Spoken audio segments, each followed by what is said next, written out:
નમસ્કાર. ચાલો આજે આપણે એક એવા વિષય પર વાત કરીએ જે આપણા બધાના જીવનનો એક મહત્વનો હિસ્સો છે, કુટુંબ નિયોજન એટલે કે ફેમિલી પ્લાનિંગ. આ માત્ર બાળકોની સંખ્યા નક્કી કરવા વિશે નથી, પણ એક સ્વસ્થ અને સુખી પરિવારના પાયા વિશે પણ છે. ગર્ભનિરોધકના આટલા બધા વિકલ્પ જોઈને કોઈ પણ ગૂંચવાઈ જાય ખરું ને? તો શરૂઆત ક્યાંથી કરવી? પણ ચિંતા ના કરો, આજના આ વિશ્લેષણમાં આપણે આ જ ગૂંચવણને ઉકેલીશું અને એક સ્પષ્ટ રસ્તો શોધીશું.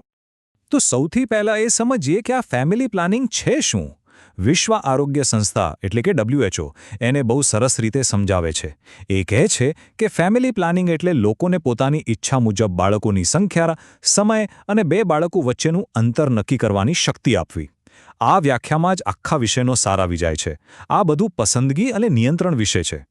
તો સવાલ એ થાય કે આ ફેમિલી પ્લાનિંગ આટલું બધું જરૂરી કેમ છે? એના ફાયદા શું છે? ચાલો એના પર એક નજર કરીએ.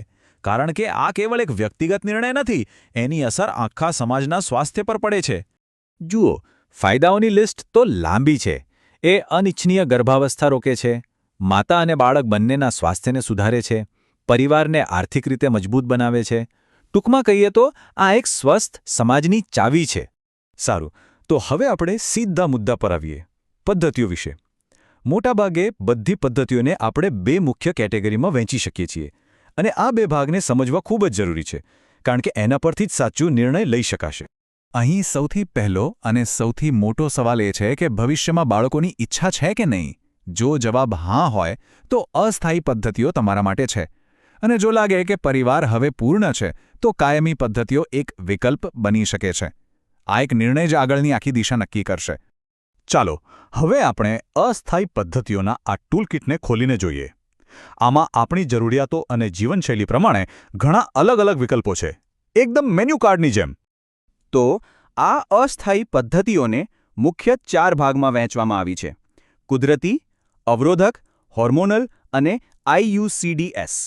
ચાલો એક પછી એક બધાને સમજીએ. સૌથી પહેલી કેટેગરી છે કુદરતી પદ્ધતિઓ. આમાં નામ પ્રમાણે જ કોઈ દવા કે સાધનનો ઉપયોગ નથી થતો. બધું જ શરીરના કુદરતી ચક્ર અને આપણી વર્તણૂક પર આધાર રાખે છે. પણ આ પદ્ધતિઓ કેટલી ભરોસાપાત્ર છે? હવે જરા આ આંકડો જુઓ, 20થી 25%. આ કેલેન્ડર પદ્ધતિનો નિષ્ફળતા દર છે. મતલબ કે દર 4માંથી 1 યુગલ આ પદ્ધતિ વાપરવા છતાં ગર્ભવતી થઈ શકે છે. એટલે જ આ પદ્ધતિ પર સંપૂર્ણપણે આધાર રાખી શકાય નહીં. પણ હા, બધી કુદરતી પદ્ધતિઓ આવી નથી. દાખલા તરીકે લેમ એટલે કે જ્યારે માતા બાળકને સ્તનપાન કરાવતી હોય ત્યારની પદ્ધતિ, એ 98% સુધી અસરકારક હોઈ શકે છે. પણ એના માટે 3 શરતોનું પાલન કરવું એકદમ જરૂરી છે. બાળક 6 મહિનાથી નાનું હોય, માત્ર માતાનું દૂધ પીતું હોય અને માતાને માસિક ધર્મ પાછો શરૂ ન થયો હોય. આપણી બીજી કેટેગરી છે બેરિયર મેથડ્સ એટલે કે અવરોધક પદ્ધતિઓ. આનું કામ બહુ સિમ્પલ છે. શુક્રાણુને અંડબીજ સુધી પહોંચતા જ રોકી દેવાનું, એક ભૌતિક અવરોધ ઊભો કરીને. અને આ કેટેગરીમાં સૌથી જાણીતું અને સૌથી મહત્વનું છે કોન્ડોમ. અને એનું કારણ શું છે ખબર છે? કારણ કે આ એકમાત્ર એવી પદ્ધતિ છે જે ડબલ પ્રોટેક્શન આપે છે. ગર્ભાવસ્થા તો રોકે જ છે, પણ સાથે સાથે HIV જેવા જાતીય રોગોથી પણ બચાવે છે. આ વાત તેને બીજી બધી જ પદ્ધતિઓથી અલગ પાડે છે. ત્રીજા નંબરે આવે છે હોર્મોનલ પદ્ધતિઓ.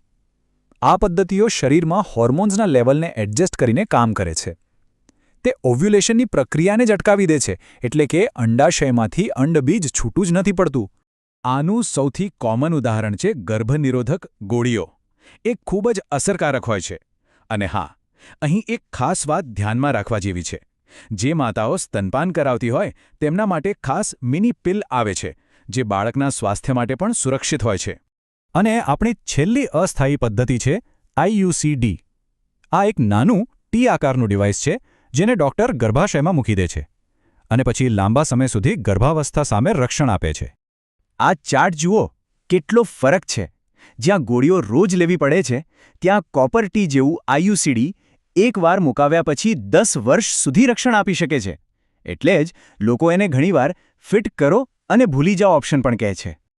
તો અત્યાર સુધી આપણે અસ્થાયી પદ્ધતિઓ જોઈ. હવે વાત કરીએ કાયમી પદ્ધતિઓની. આ એ લોકો માટે છે જેમને પાક્કી ખાતરી છે કે તેમને હવે ભવિષ્યમાં બાળકો નથી જોઈતા.